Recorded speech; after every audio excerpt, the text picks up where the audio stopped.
¿Ya? Ya. Bueno, mi nombre es Jesús Callejo y soy autor, entre otras cosas, de este libro, que se llama El alma de las flores. Así que una de mis pasiones ha sido investigar las leyendas, las tradiciones que afectan un poco pues, a todo lo que somos, es decir, lo que se llama la cultura popular. Los seres mágicos, las plantas, los lugares de poder, en fin, todo tipo de elementos que nos conectan con eso que se llama el animas mundi.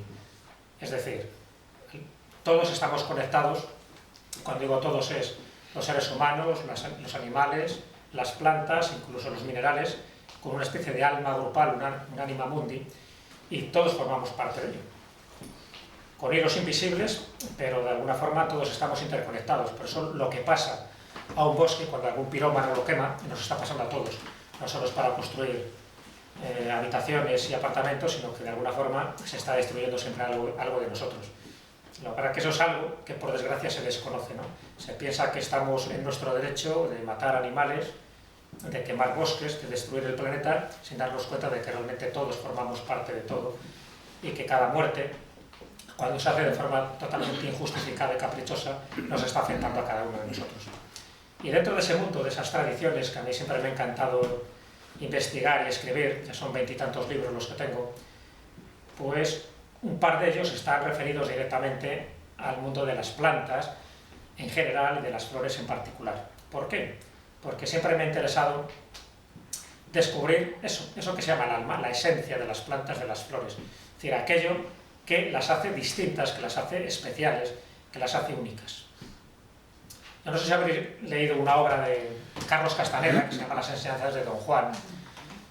Es una obra clásica, y Don Juan es un brujo yaqui, un brujo del norte de México, que hablaba de una serie de costumbres suyas, rituales, de un pueblo de conocimiento y de tradición, como eran los yaquis, y le comentaba a Carlos Castaneda, que era como una especie de principiante de brujo, le comentaba los secretos de la naturaleza, entre ellos las plantas, me pongo al físico, las plantas psicotrópicas, las plantas que te acercan al conocimiento.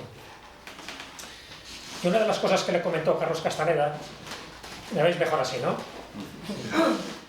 Es si realmente cada planta tenía esa sensibilidad o ese alma que decían las tradiciones. Y Don Juan le comentaba que sí, que cada planta tenía sensibilidad, que cada planta podía pensar. No como pensamos los seres humanos, pero desde luego tenía su sensibilidad y su pensamiento. Y que siempre que hay que arrancar una planta o una flor, siempre hay que pedir permiso al espíritu de esa planta. O cuando se tala un árbol hay que pedir permiso al espíritu de ese árbol. ¿Por qué?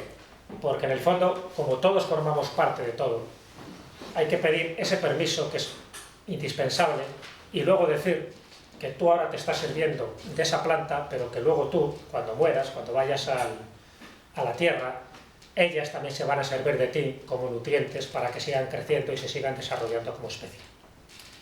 Y eso era una enseñanza que le dijo que no tenía que olvidar nunca, porque lo mismo que se hace con las flores, con los árboles, hay que hacer con los animales. Siempre, cuando se cazaba antes en las culturas de tradición, es decir, en las culturas de conocimiento, cuando se cazaba un animal, se le decía eso, se le pedía permiso al animal y se le explicaba o se le justificaba por qué se le daba muerte.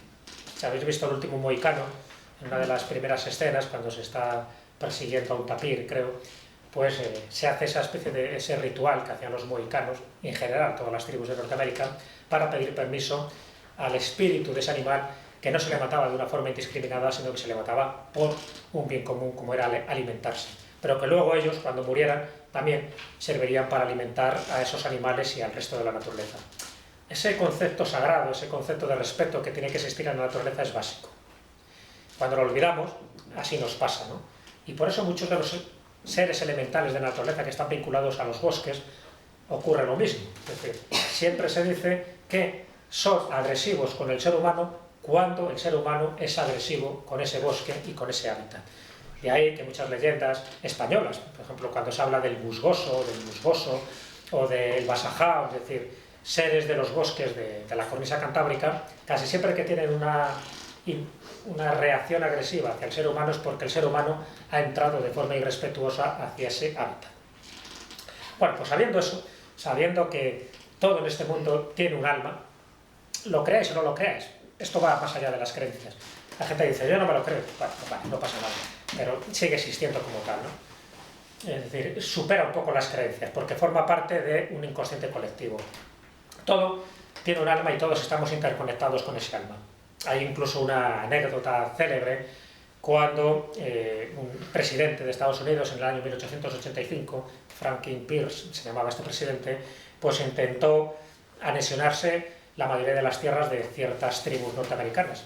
Y entonces le dice el jefe de la tribu india, dice que cómo puede ceder o vender algo que forma parte de todos, ¿no? Que es la propia tierra, cuando todos formamos parte de la tierra y la tierra no es propiedad de nadie. Pues eso el presidente de Estados Unidos de aquella época no lo llegaba a entender. Él pensaba que todas aquellas tierras eran suyas y que por lo tanto se las podía quedar como si nada, ¿no? Incluso echando a los que realmente deberían ser sus legítimos propietarios por tradición, que eran los indios norteamericanos.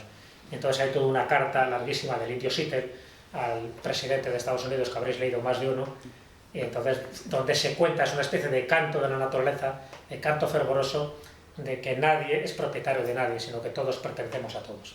Os recomiendo que leáis esa carta si no la conocéis. Bueno, pues después de este preámbulo, que podría ser muy largo, mucho más, como la charla va sobre el alma de las flores, pues he querido escoger unas pocas, no demasiadas, muy conocidas, flores que se pueden encontrar en floristerías, para que, sabiendo un poco la historia, sea relativamente fácil de adquirir, porque hay otras cuantas que se pueden contar muchas cosas de ellas, pero luego dices, ¿dónde las consigo? ¿Dónde las adquiero?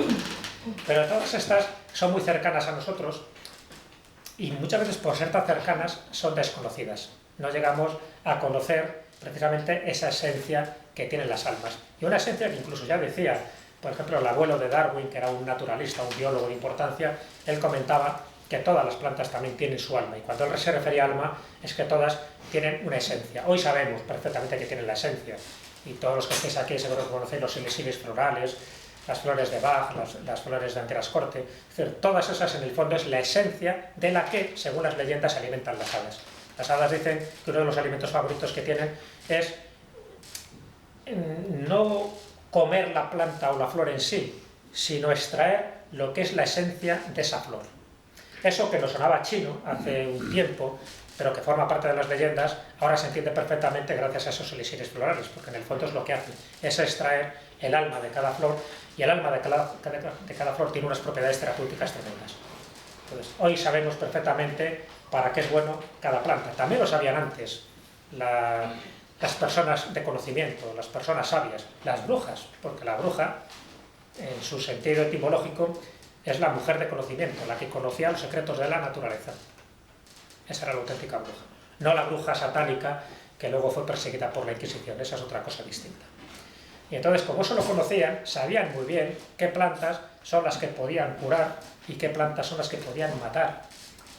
Y dentro de eso hay muchas variedades, aquellas que generaban efectos, pues vamos a llamarlos, de alteración de la conciencia. Es decir, que te ponían en contacto con otro tipo de realidades o con otro tipo de dimensiones. Y ahí están las famosas plantas solanáceas, o las llamadas plantas de las brujas, esa gran familia de las solanáceas donde está pues, la mandrágora, donde está el solano, o donde puede estar como la belladona, por ejemplo. Es decir, plantas peligrosas en cuanto a los alcaloides que tienen, por ejemplo la atropina. pero cuando tú conoces para qué sirve cada planta, eso no te va a matar, sino que sencillamente te va a abrir las puertas de la percepción. Así que el mundo de las plantas que te ponen en contacto con otros mundos es amplísimo, es fascinante y daría también para otra charla, ¿no? Pero bueno, os voy a dar solo pinceladas de distintos elementos, entre ellas la margarita. La margarita, que tiene que ver además con una leyenda asociada a una ninfa, la ninfa Belides, que fue acosada por el dios de la naturaleza, por Vertumos, y entonces ella pidió asesoramiento y casi auxilio para no ser víctima de estos acosos sexuales de ese dios de la naturaleza de Vertumo, y entonces la convierten en margarita, es decir, en una flor hermosa, para que fuera preservada para la posteridad, ¿no? como ninfa que era, y bueno, pues para evitar esos acosos, porque tampoco ya lo tenía muy claro, de ahí que sea la planta dubitativa, ¿no? De quiero o no quiero, y toda la mitología que hay alrededor. En todas las plantas, en todas las flores tienen una parte pagana y una historia pagana y una parte cristiana o católica. Y lo mismo pasa con la margarita. Para intentar eliminar todo tipo de leyendas paganas o profanas, siempre se asoció una leyenda cristiana piadosa. Y en este caso de la margarita se dijo que las margaritas eran el fruto de las lágrimas de María Magdalena cuando estaba Cristo colgado en la cruz. Es una leyenda totalmente inventada, muy a posteriori, pero era un poco para evitar esa connotación pagana de la mitología griega que tenía con la ninfa Belides. Entonces lo digo porque esto lo encontraremos en muchísimas de las flores, ¿no? Donde se solapan tanto las leyendas paganas como las leyendas cristianas. Bueno, esta ya lo comentamos. Es el muguete. ¿De qué os suena el muguete? No es una planta muy habitual en España, pero sin embargo es una planta muy habitual en Francia. Tiene un perfume tan embriagante que hay incluso a personas que le marea el perfume del muguete. Pero en Francia es la flor de los enamorados. Es la flor, el ramillete de muguetes es el que se regala cada 1 de mayo, que es la fecha en que bueno, pues, los enamorados se regalan estas flores, aparte del 14 de febrero, que es una fecha más internacional y también más cristiana. Pero esta, sin embargo, tiene también una leyenda asociada. Y tiene una leyenda asociada a San Leonardo. San Leonardo, que era uno de los santos varones de la época de Clodoveo, pues comenta que estaba tan ensimismado San Leonardo en sus cavilaciones, en sus escrituras sagradas, que tenía un dragón cerca donde asolaba a toda la región. Y él, pues sin darse cuenta, estaba ahí con sus oraciones, con sus oratorias, hasta que el dragón intentó ir a por él e intentó comerle. Entonces es cuando San Leonardo despierta de ese trance y lo que hace es ni más ni menos coger lo primero que tenía a mano, que era el crucifijo, se lo clava en las fauces y el dragón, que no podía ni tragar ni escupir la reliquia, pues muere como consecuencia de las heridas. Y dicen que de la sangre, bueno, y antes, y con una pelea que tuvo con San Leonardo, entonces dicen que de la sangre del dragón nacieron unas plantas tóxicas y de la sangre que vertió San Leonardo nacieron los muguetes. Entonces por eso se consideró como una flor sagrada, porque Clodoveo era uno de los grandes reyes de la monarquía francesa, de la monarquía gala, y al final se fue convirtiendo, como leyenda cristiana que es, en una de las flores favoritas de Francia y luego en una de las flores favoritas de los enamorados por su belleza y por su aroma. Y entonces el 1 de mayo, que es la festividad de San Leonardo, pues se creó esta tradición de regalar flores a la gente que realmente se apreciaba y que tenía pensamientos sublimes. Y hablando de fechas conmemorativas, está en la flor de las mujeres, porque el Día Internacional de la Mujer, ¿qué día es? El 8 de febrero. Y el 8 de marzo. 8 de marzo. Y el 8 de marzo se creó la costumbre de que las mujeres llevaran un ramillete de mimosas, o en el ojal llevar las mimosas. ¿El por qué? ¿Sabes el origen? Hay unos orígenes falsos. Comentan que en el año 1908 en Nueva York hubo en una fábrica, sobre todo de mujeres, pues hubo un incendio, parece que de helado, y murieron 126 mujeres. Entonces, bueno, pues para conmemorar aquel día, ese 8 de marzo de 1908, pues establecieron una flor y era esta. Pero es mentira, nunca existió esa especie de masacre ni ese incendio en la fábrica, para nada. También se dijo que era algo alusivo al siglo XIX, también hablaban de un 8 de marzo de mediados del siglo XIX, tampoco es verdad. Todo tiene que ver con una fecha mucho más temprana, que es el 1946. El 8 de marzo de 1946, no en Nueva York, sino en Roma, se reúnen las mujeres de Roma, las mujeres feministas de Roma que reivindicaban los derechos de las mujeres, estamos hablando del año después de la finalización de la Segunda Guerra Mundial, y se dieron cuenta de que había una serie de derechos que habían quedado totalmente relegados, ¿no? Entonces hacen una ceremonia a nivel internacional en Roma, pero auspiciada por las mujeres italianas, y llegaron al acuerdo que tenían que tener como emblema, como símbolo, una flor. Y esa flor era ni más ni menos que la mimosa, porque era la que estaba floreciendo en aquellos momentos. Dentro de las acacias, en la flor, que además representaba un poco esa feminidad, esa dulzura, esa belleza, ellas pensaron que todo eso lo representaba la mimosa, y como ya digo, y a raíz de aquel día, de ese 8 de marzo de 1946, la mimosa se impuso como flor de las mujeres y como flor de los derechos, sobre todo que intentaban reivindicar todas las mujeres. Por eso digo que es tan importante, aparte de otro tipo de trascendencia que tiene, ¿no? Pero muchas veces se elige una flor porque es en el momento en que se produce la floración. Entonces se convierte en la flor, pues, un poco tótem y símbolo de una campaña, o sencillamente de un objetivo a conseguir. Y en este caso, la mimosa fue unánime, que reunía en sí todos los requisitos posibles de lo que ellas entendían que era esa reivindicación femenina de cara a la humanidad. Y yo creo que acertaron. Porque es una flor preciosa y es verdad que tiene una serie de símbolos y valores tremendos. Bueno, la pena es que aparezca el nombre, porque la idea era hacer un juego para ver quién sabía qué flor era. Pero bueno, ahí tenéis la melisa. ¿Y la melisa con qué la asociaríais? ¿Con qué animal la asociaríais? ¿Con qué animal? ¿Con qué animal, sí? El gato. Bueno, podría ser también, sí. Pero no, hay un animal mucho más cercano a la melisa, que es la abeja. La abeja. Por la miel, ¿no? Claro, exactamente. Las abejas son muy listas y prefieren un tipo de flor a otro. No todas van a las mismas flores. ¿A qué flores van? Normalmente aquellas que son aromáticas, está claro. Aquellas que no son peligrosas, porque hay flores aromáticas que luego se las traen por eso mismo, por los alcaloides que tienen esas plantas. Entonces las abejas, que desde siempre se han considerado las mensajeras de los dioses, eligen aquellas plantas que tienen una vibración más elevada, es decir, que están más en sintonía con los dioses.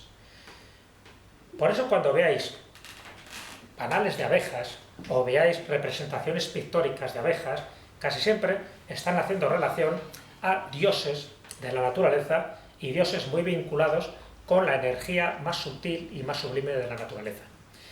Y las abejas, como emisarias de esos dioses y de esas diosas, van buscando las plantas y las flores que tienen una energía más elevada.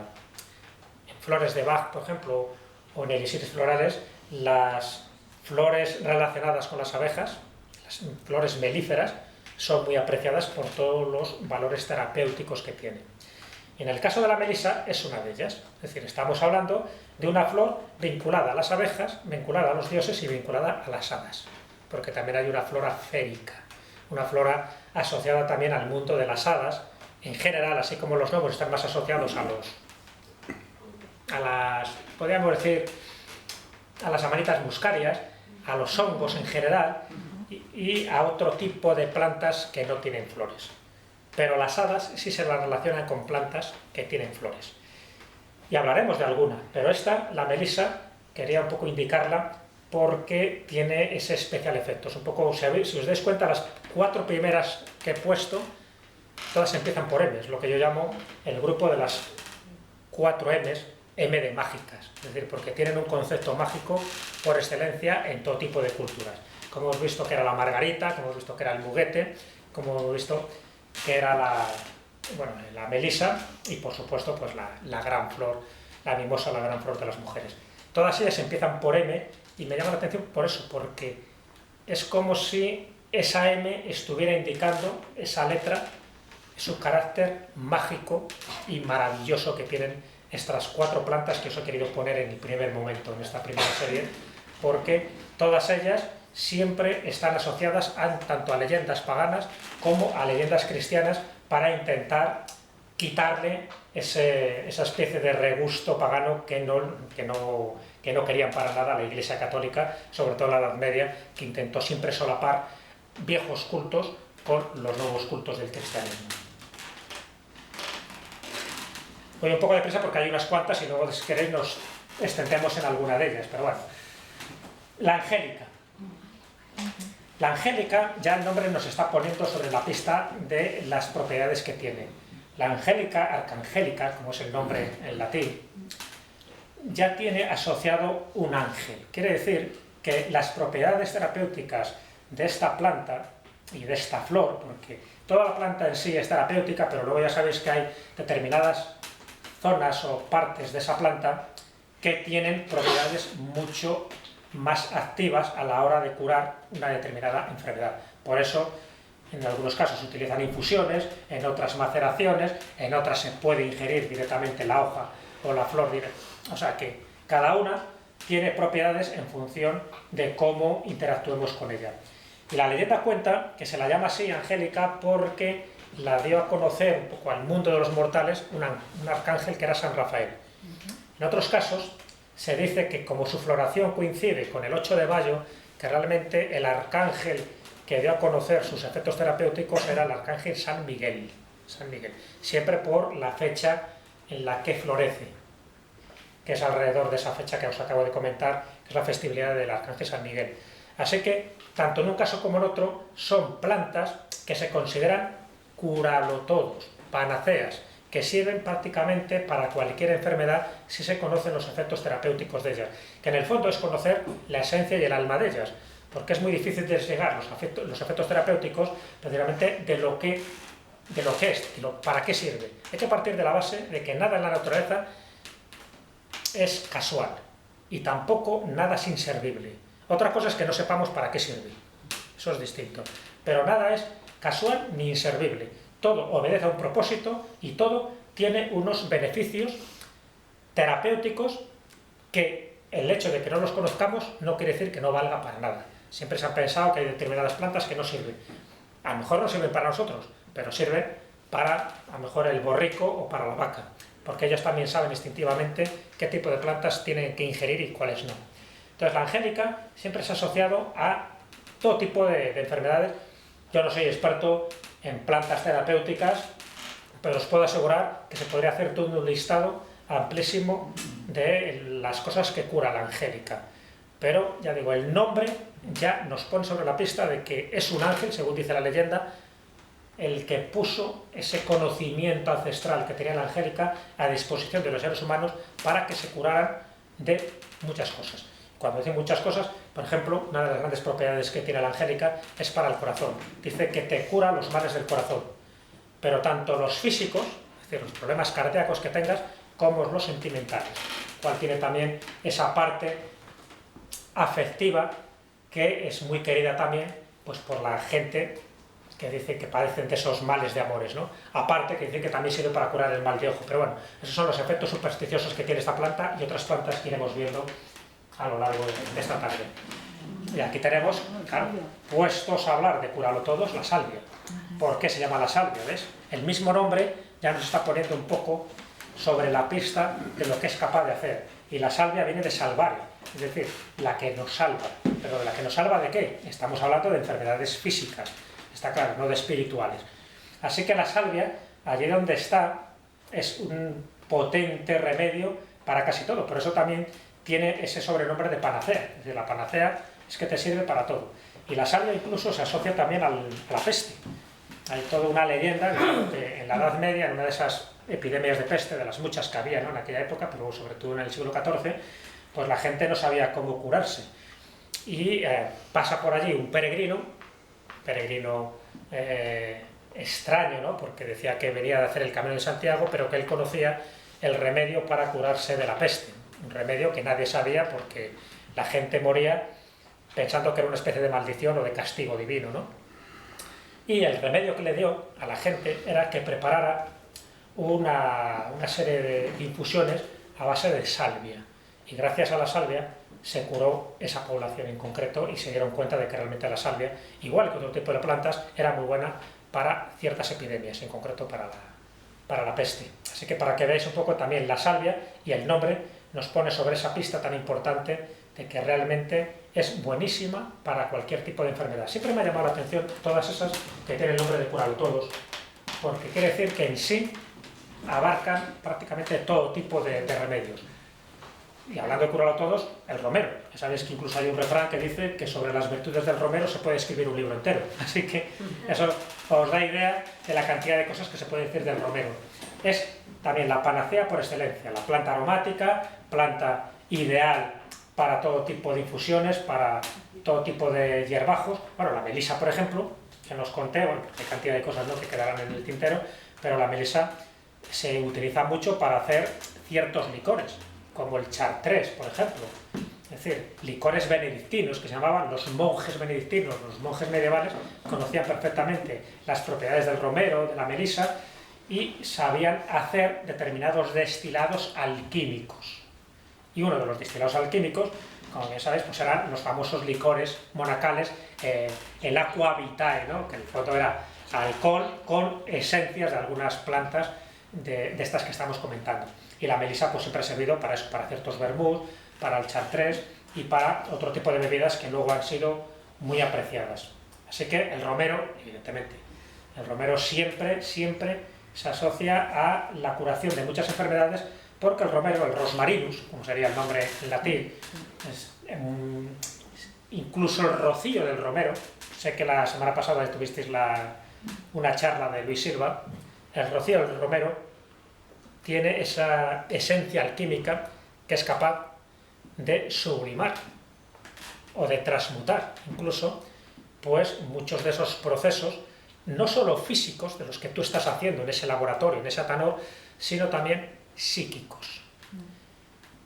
Por eso el romero siempre se asocia también a multitud de leyendas con la Virgen, por ejemplo. Dice que las flores del romero crecieron pues en los lugares donde la Virgen, cuando tenía que ir hacia Egipto, pues tenía que cambiar al niño Jesús. Entonces, en los sitios donde cambiaba al niño Jesús, como aquello se consideraba ya un lugar sagrado y su tierra también se consideraba espiritual, dicen que empezaron a nacer estas flores azules pues en consonancia con la alta vibración a la que habían estado sometidos cuando el niño Jesús, ni más ni menos, había sido depositado allí para ser cambiado. Bueno, son muchas leyendas que, con independencia de su verosimilitud, está claro que son leyendas piadosas, pero sí nos intentan indicar el carácter sagrado y espiritual que tienen estas flores y en concreto toda la planta. Prácticamente de toda la planta se puede utilizar cualquier parte, ¿no?, para determinados remedios terapéuticos. Es un curarlo todo por excelencia, igual que la aloe vera, por ejemplo, ya lo sabéis. Es otra de esas que, sobre todo para contusiones y golpes, es ideal, ¿no? Y la ruda, que tiene mala fama por una parte, pero sin embargo es una de las plantas más sagradas de las que yo conozco. Y todas las que estamos aquí son plantas sagradas, y por lo tanto plantas que sería bueno tener en un jardín, ¿no? Si tuviéramos un jardín ideal, yo colocaría todas estas flores que estoy comentando, pero la ruda tiene, ¿cómo os diría yo?, como unas propiedades muy diferentes. En los lugares mágicos, que sería también para hablar largo y tendido lo que se considera un lugar mágico y por qué en esos lugares siempre pasan cosas extrañas, una de las cosas extrañas que pasan es que suelen crecer ramilletes de ruda. La ruda, que tiene un olor muy profundo, muy desagradable incluso, pero sin embargo, siempre se pensó que era un olor que servía para ahuyentar algo. ¿Ahuyentar qué? Los malos espíritus. a los endemoniados. De hecho, a la ruda se la llama la hierba de los endemoniados, porque a los energúmenos, la palabra energúmenos significa aquella palabra que está poseído por el demonio, a los energúmenos se les daba flores de ruda porque pensaban que el mero hecho de incluirla o meterla en la boca apartaba o echaba, expulsaba al demonio, al espíritu maligno que tenías dentro. También la llaman la hierba santa, precisamente por eso mismo, porque allí donde estaba la hierba alejaba todo tipo de vibración o energía negativa y todo lo purificaba. De ahí lo de la hierba santa, lo de la hierba de los endemoniados, por lo que os he contado, la hierba que siempre está alrededor de los lugares mágicos y tantas cosas. De hecho, incluso Shakespeare, en una de sus obras, también la menciona con esas propiedades de desalojar a los malos espíritus y, por supuesto, pues el mal de ojo. Ya sabéis que el mal de ojo es una especie de constante y siempre se utiliza en determinadas plantas. La ruda servía para hacer una especie de talismán, es decir, en el País Vasco lo llaman cutún. Cutún era una bolsita donde se incluían una serie de plantas y una de las plantas que se incluía sobre todo era la ruda. Se ponía en el cuello normalmente de los niños recién nacidos, que eran los más débiles, los que había que proteger más, pero también para los adultos. Entonces tú llevabas un cutún que entre otros objetos, porque también se incluían pequeñas piedras mágicas, pero entre otras cosas se incluían unas pocas flores de ruda, y eso decían que te servía para que no tuvieras ningún percance en el camino, en el viaje o en cualquier odisea en la que estuvieras metido, ¿no? O sea, para que veáis un poco los efectos tan prodigiosos que ha tenido y tiene la ruda, ¿no? A pesar de la mala prensa que tiene la ruda, yo la he cultivado, yo la he tenido en mi jardín, lo que pasa es que es muy delicada y se muere con una cierta frecuencia, pero también la ruda sabe elegir los lugares donde crecer y donde morir, es decir, solo crece en aquellos sitios donde ella cree que se puede desarrollar en su máxima extensión no solo su fragancia, sino también las energías sutiles que desprende, ¿no? Que tiene muchísimas. Así que acordaros de la ruda porque es una de mis plantas favoritas. Y por supuesto también un curarlo todo, porque estamos en la sección de curarlo todos. Y cuando hablamos de curarlo todos, pues el muérdago, que además está muy de moda en estas fechas. ¿Por qué? ¿Por qué en estas fechas? Porque ahora es cuando se recoge, el 1 de noviembre. Dentro de las ceremonias de los druidas, de los sacerdotes celtas, una de esas ceremonias sagradas era el 1 de noviembre, que es cuando empezaba su año nuevo, no lo olvidéis, pues se iban a los robles, a las encinas, ya sabéis que el muérdago es una planta parásita que crece en este tipo de árboles, iban con su hoz dorada y a través de una serie de ceremonias y de rituales, pues recogían el muérdago que, entre otras cosas, servía para hacer sus potingues y luego para hacerles inmortales a los galos, ¿no? Como todo el mundo sabe, se ha leído Asterix y Obelix. Bueno, pues uno de los ingredientes de la pócima es esto, es el muérdago con un poder tremendo. Y aparte, como no, aparte de curarlo todo, pues tiene sus efectos benéficos en cuanto a los enamorados. ¿Qué tradición hay del muérdago? ¿Lo conocéis? Exactamente, exactamente. ¿Lo habéis hecho? ¿Alguno de los que estéis aquí? Cuenta cómo se hace. Nada, pues fácil. Solo tienes que hacer... Hay dos cosas, una fácil y otra difícil. La fácil... Bueno, tres cosas. Una de ellas es recoger el muérdago, o que te lo regalen. Esa vamos a poner que es la fácil.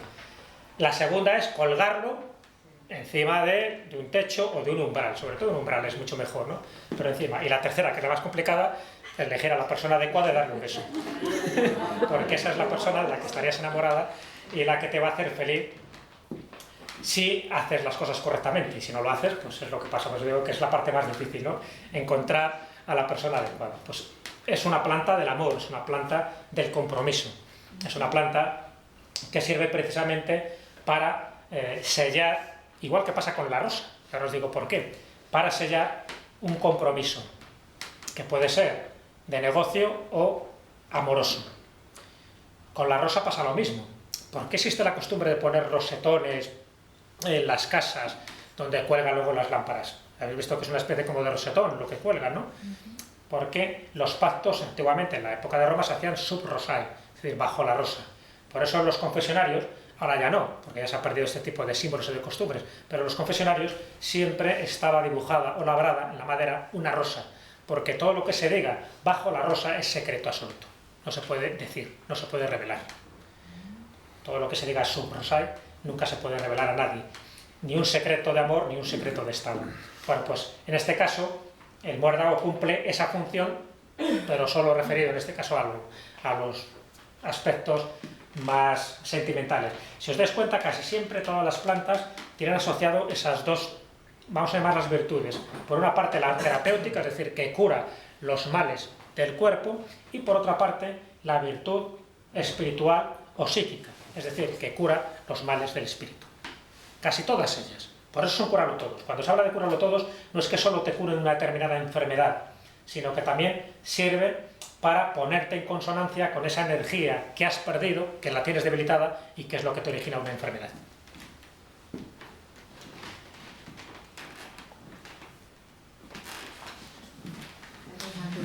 Estamos también en la época, ¿no?, de los crisantemos, así que por eso la he traído también. ¿Por qué he elegido esta flor y no otra? ¿Qué os recuerda o qué os sugiere el crisantemo? Los difuntos. Claro, exactamente. Estamos en estas fechas, bueno, ya ha pasado el Día de Todos los Santos, el Día de Difuntos, pero el crisantemo siempre ha sido la flor que normalmente se colocaba en la tumba o en los nichos de las personas queridas, ¿no es así?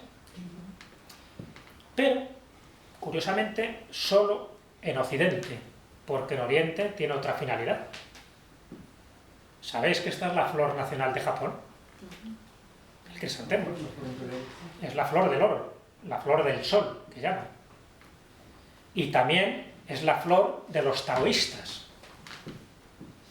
El taoísmo, que ya sabéis que más que una religión es una filosofía de vida que creó Lao Tse en el siglo VI a.C., los taoístas la consideran la flor de la inmortalidad, la flor de esos dioses que siempre preservan su inmortalidad allí donde están, gracias, según esas leyendas taoístas, a infusiones y brebajes de crisantemo. Por eso siempre es una flor relacionada con los dioses, relacionada con los cielos, relacionada con la inmortalidad, relacionada con el sol, relacionada con todo. Y esto es lo paradójico, que en Occidente su simbología esté asociada a los muertos y en Oriente su simbología está asociada a la vida. Porque es la flor de China y de Japón. Para los japoneses, a partir del siglo XII, se colocó, se dibujó el crisantemo en lo que era el vestido ceremonial del mikado. El mikado son los emperadores japoneses. Entonces siempre se colocó esta flor y estaba prohibido en aquella época que el resto del pueblo pudiera tener crisantemos, porque los crisantemos eran la flor del emperador, la flor asociada a la diosa Amaterasu. ¿Qué símbolo tiene la bandera de Japón? El mismo símbolo, los dos aspectos, es decir, el sol, que es el símbolo de Amaterasu, con el sol en la tierra, que ellos pensaron, dentro de esas tradiciones japonesas, que era el crisantemo por su belleza, por ese color amarillo, por ese color dorado. Entonces, tanto los chinos, los budistas, como los taoístas, los hinduistas, todos, en general, siempre han tenido una veneración hacia el crisantemo, considerándola como la flor de la buena suerte, la flor de la vida. El hecho de que en Occidente, y en concreto en España, se considere la flor de los muertos, ¿por qué? Si sabemos todas estas cosas que os acabo de comentar. Porque también sirve a una buena vida, ¿no? Sí, aparte de eso, que es la parte, la explicación más simbólica, pero por una razón de ser, también más pragmática, porque cuando llega el Día de los Difuntos había que colocar flores en las tumbas y los féretros de las personas queridas. ¿Y qué flor es la que florece en estas fechas? Que se han cortado. Claro. En el nombre lleva el amén en Cristo. ¿Está bien? Entonces, fijaros qué curioso. Es decir, no se buscó por eso, porque tuviera un carácter funerario, todo lo contrario. Es decir, como había que colocar flores bonitas, hermosas, las flores más bonitas que crecen en esta época son los crisantemos. Entonces se eligió por esa razón tan prosaica, igual que se eligió la mimosa ese 8 de marzo, porque era la que florecían las acacias, y se pensó que era la flor que representaba pues ese movimiento femenino. Pues hay una parte simbólica, es que duda cabe y lo estáis viendo, pero también hay una parte, si queréis, más práctica, y es que no todas las flores florecen en las mismas épocas. En la primavera sabemos que florecen muchísimas, pero no todas.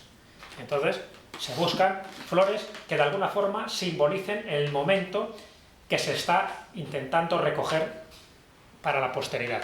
Y siempre el crisantemo ha sido esa flor adorada por tanto los vivos como por los muertos.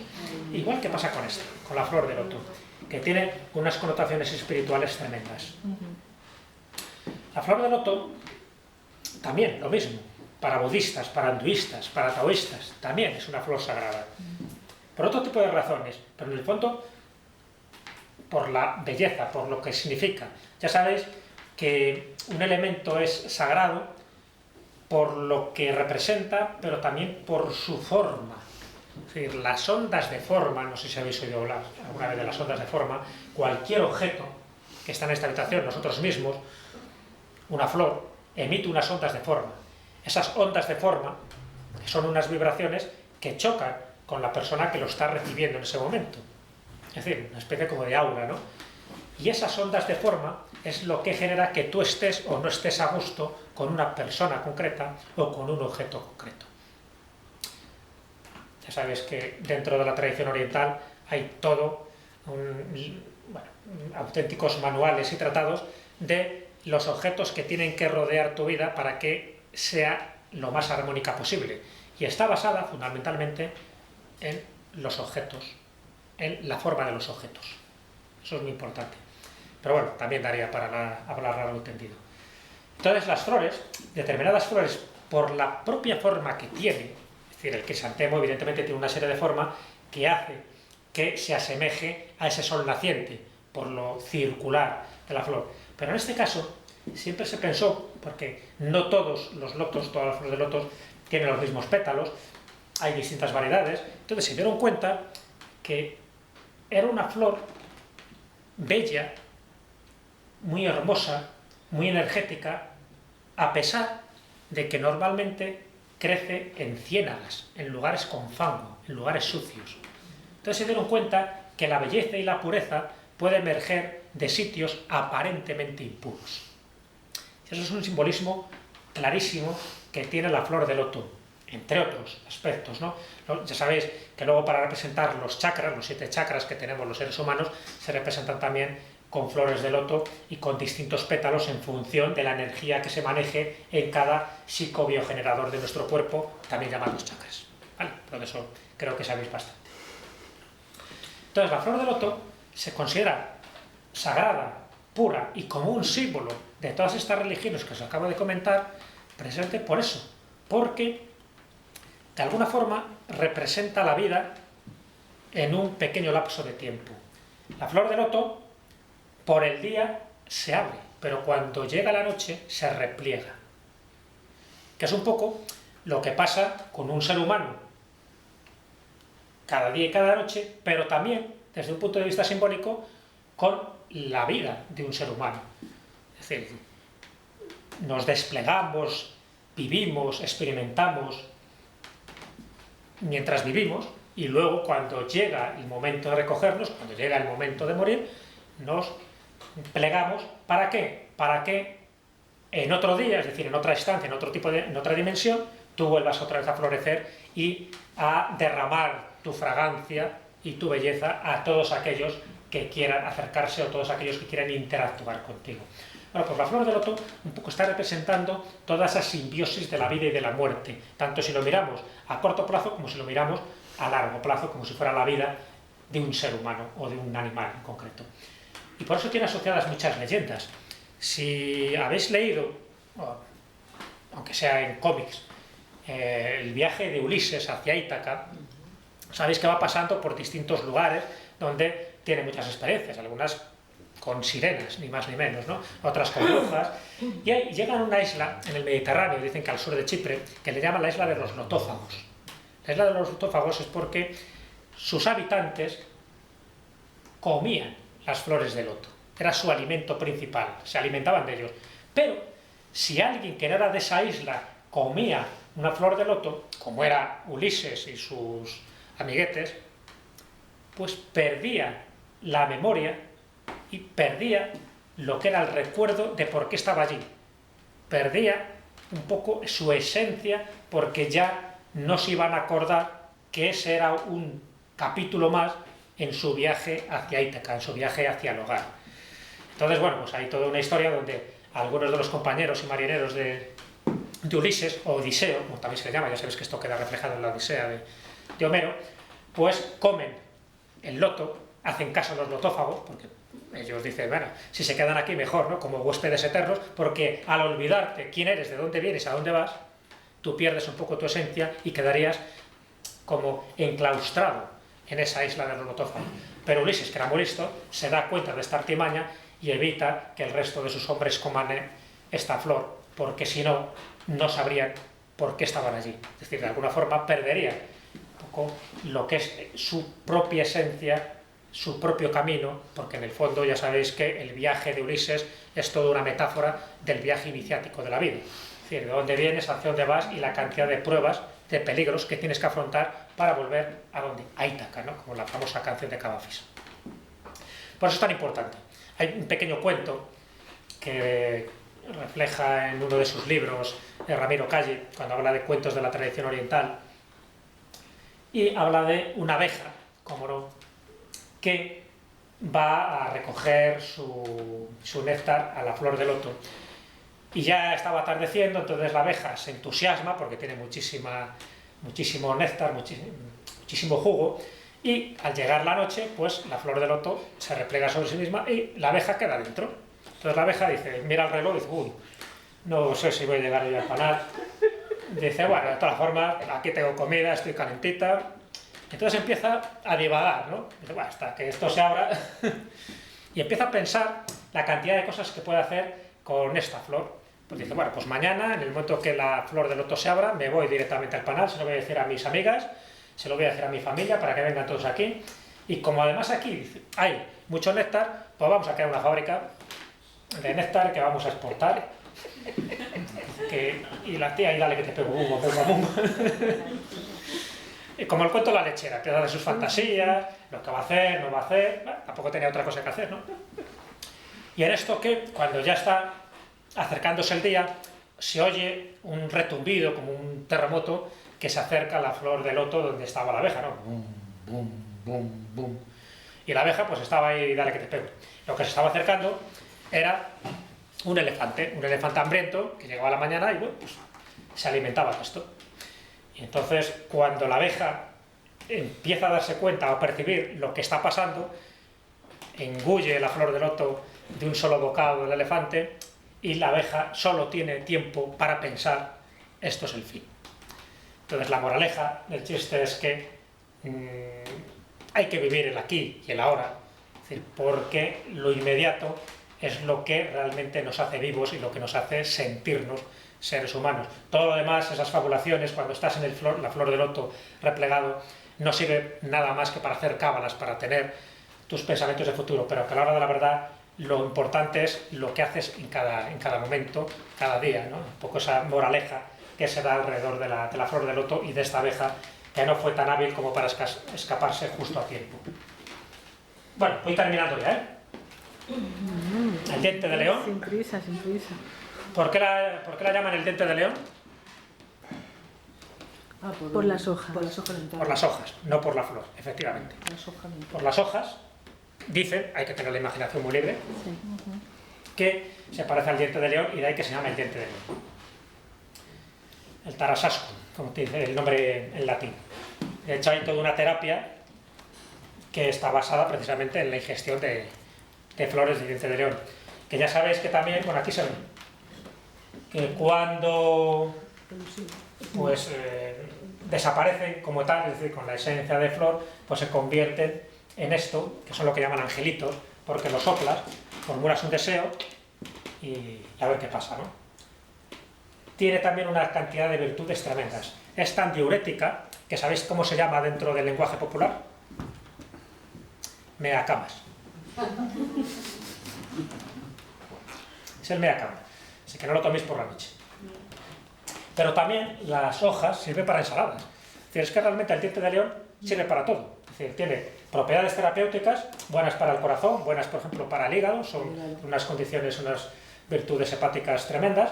Es buena para las ensaladas, es decir, para los... Están buenas además. Están buenas también, claro, como tal. Encima sirven para conceder deseos. Lo tienes todo. O sea, que el diente de león son de esas plantas perfectas, hermosas, que su esencia y su alma nos está casi gritando que sirven para todo y que no las pisemos, sino todo lo contrario. Que realmente recordemos lo que son y para qué sirven. La orquídea. Ahí está. ¿Qué significa orquídea? De orca, no, orca. Viene de orchis, una palabra latina. Bueno, la orquídea, ¿qué es lo que tiene? Si seguimos su forma, ¿en qué acabaría la orquídea? En unos tubérculos, ¿vale? Tiene 2 tubérculos importantes. Es una planta de bulbos.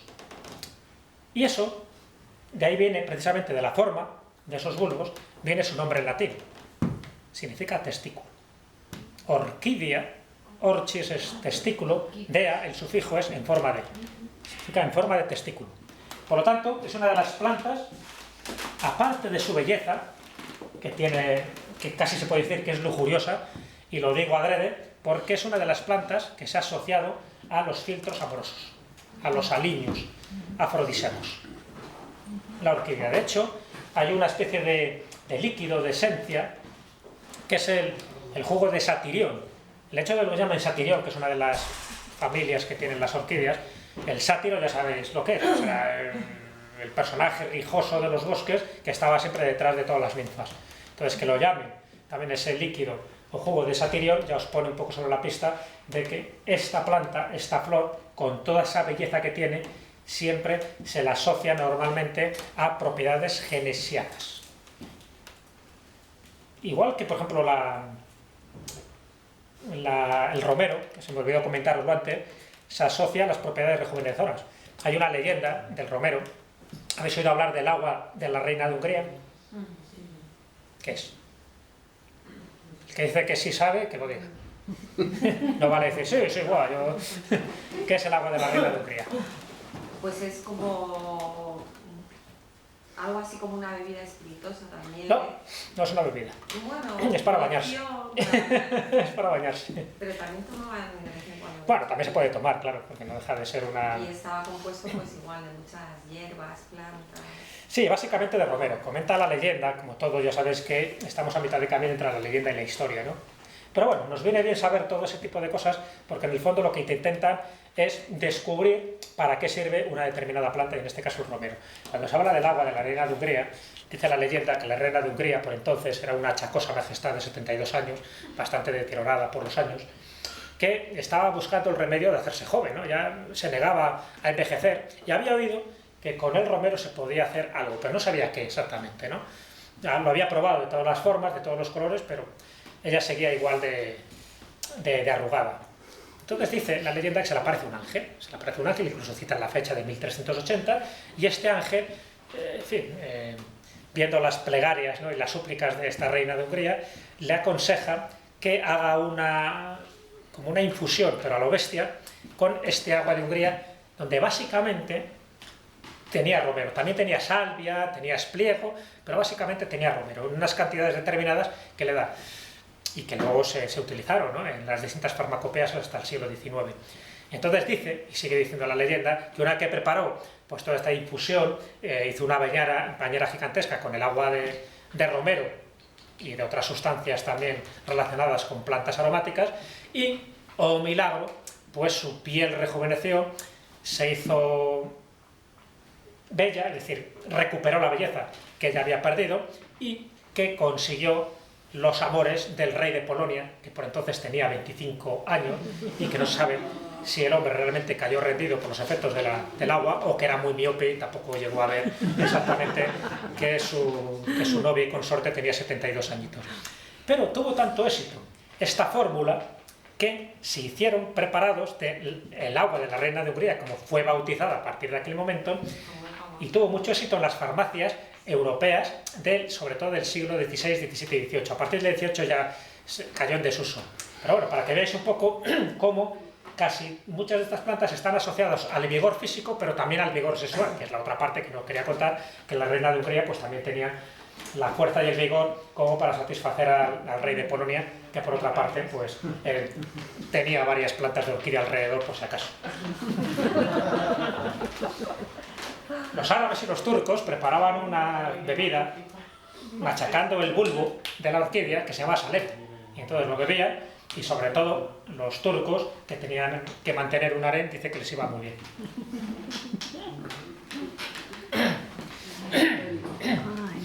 La hierba de San Juan, el hipérico, como no, hierba de San Juan porque normalmente florece en esta fecha tan sagrada, y podríamos hablar largo y tendido sobre la noche de San Juan y los efectos que tiene a todos los niveles la noche de San Juan, ¿no? Tanto mágicos, terapéuticos, el famoso rocío de San Juan a nivel alquímico son prodigiosos, y Luis Silva me lo corroboró el otro día que le vi. Así que, bueno, el hipérico, también llamado corazoncillo, también llamado espantadiablos, en fin, tiene una parte supersticiosa muy fuerte para eliminar incluso el mal de ojo, a los malos espíritus, pero también tiene una parte terapéutica muy importante. Lo llaman el antidepresivo natural, el Prozac natural.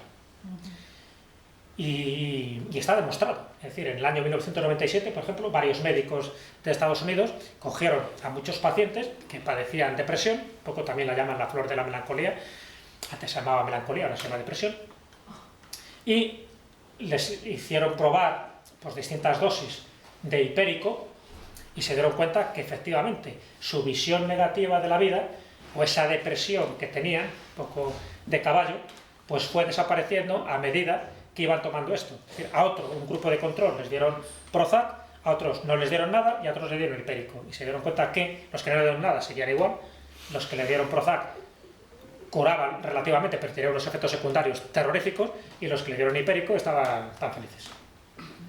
Estaban diciendo, por favor, el agua de la reina de Hungría, decían ellas, y ellos, el Satirión, no cuentan estos estudios cómo terminó la noche.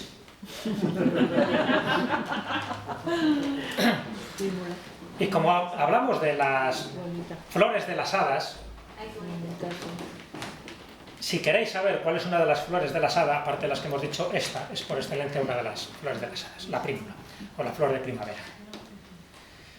En distintos colores, distintas casi fragancias, se puede decir, porque es verdad que cada una tiene una energía y una vibración distinta, pero me pareció interesante traerla porque dentro de esas tradiciones dicen que, aparte de que las hadas prefieran determinadas plantas, y sobre todo las aromáticas, lo del romero, la salvia, el espliego, serían unas cuantas de ellas, pero luego hay otras que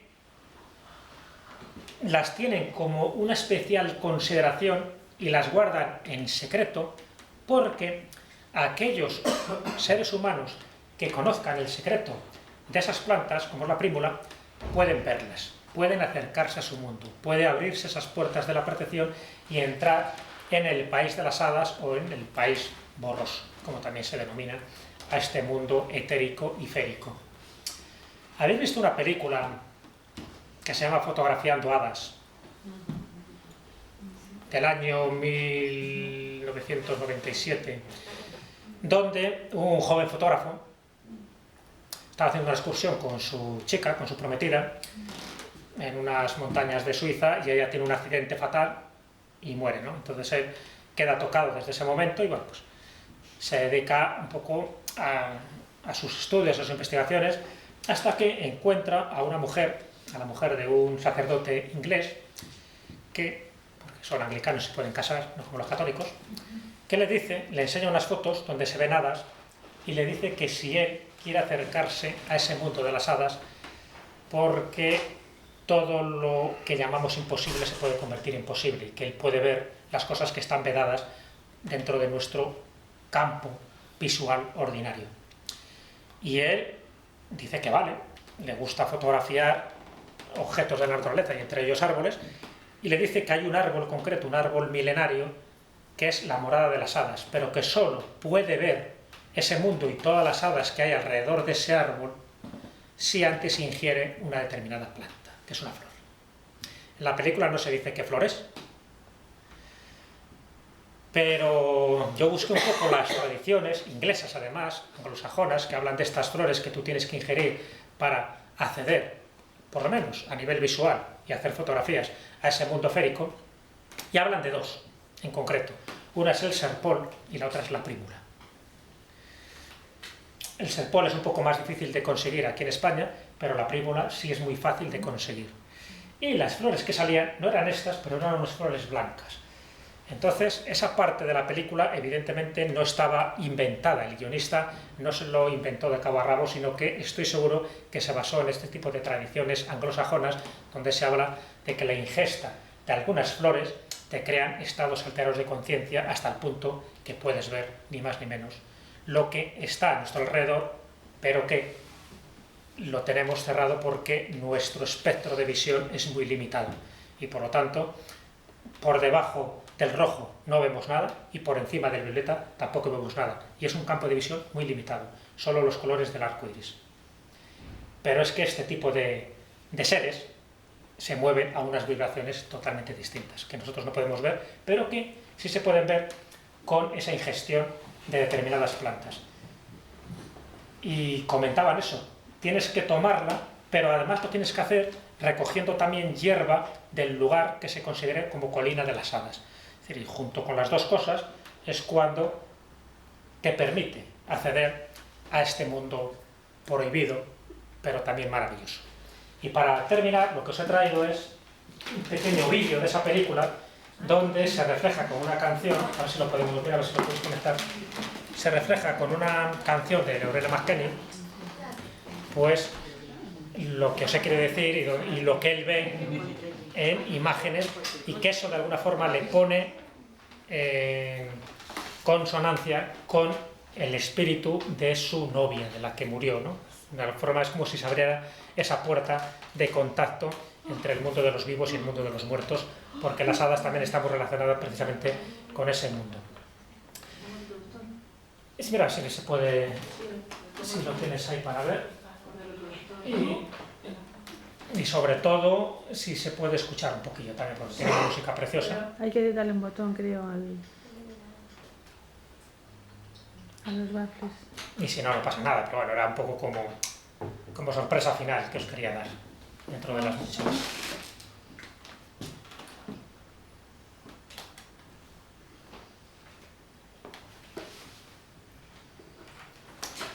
Traigo también el tráiler de otra película, si lo podemos ver, estupendo, ¿no? Que es la de Blueberry. ¿Conocéis Blueberry? Que se llama Blueberry, una experiencia sagrada.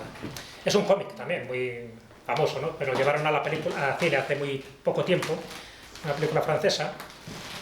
Entonces Blueberry está ambientado en la época del oeste, pero es un buscador y al final entra en contacto con un chamán de una tribu norteamericana que le pone también en contacto con el mundo secreto y sagrado de las plantas.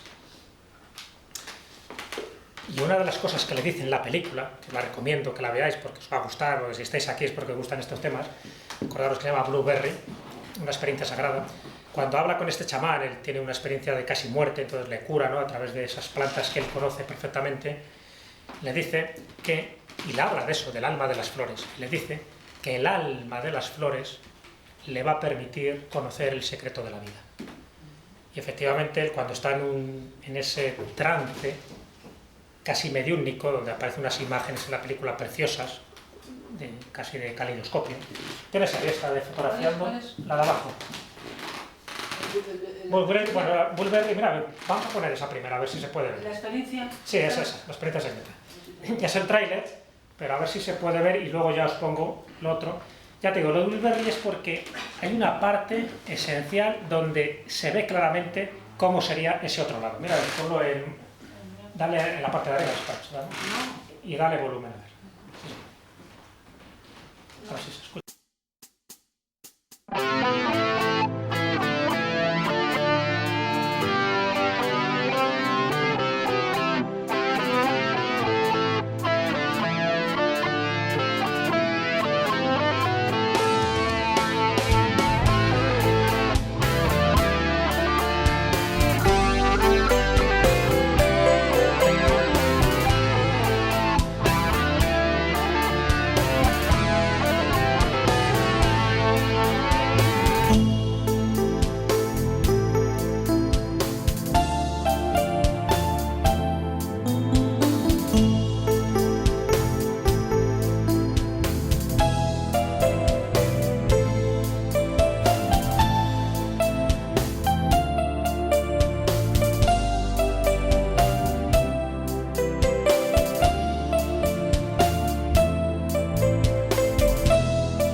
Bueno, pues nada, esta charla, como ves, incluso me he alargado más de lo que estaba previsto, pero espero que me disculpéis, porque como ves el tema era amplio, largo y creo que ameno, porque si ha quedado claro, por lo menos una idea básica que os he querido transmitir, de que realmente las flores no es algo que está ahí, a lo lejos, en la naturaleza, solo para que nosotros las cortemos o que las pisemos, sino que realmente forman parte de ese animas mundi y de que cada una de ellas tiene su esencia, tiene su alma y que todos, de una forma o de otra, estamos interactuados. Un poco lo que decía Rabindranath Tagore, o incluso los propios astrofísicos, decían, no se corta una flor en esta tierra sin que resuene en los confines del universo. Pues acordaros de eso. Muchas gracias.